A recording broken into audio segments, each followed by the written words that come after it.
Yung mensahe ko po ngayon para naman sa mga babae. Pag ang isang lalaki ay interesado talaga sa'yo, hindi mo na kailangan magpa-impress o mag-show off. No need for you to pursue him. Men are born to pursue women. Wala namang pipigil sa'yo kung gusto mo. Wala namang pipigil sa'yo kung gusto mong pangunahan ng isang lalaki. Isa lang ang ibig sabihin noon pag ginawa mo yon.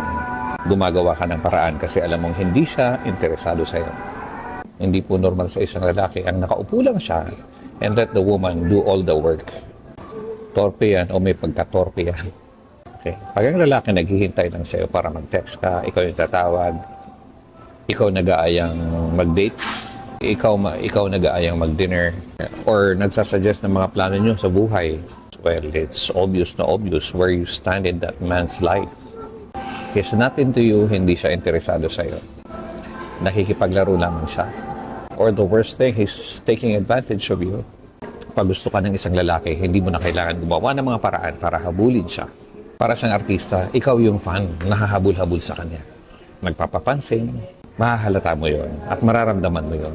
You will be his priority.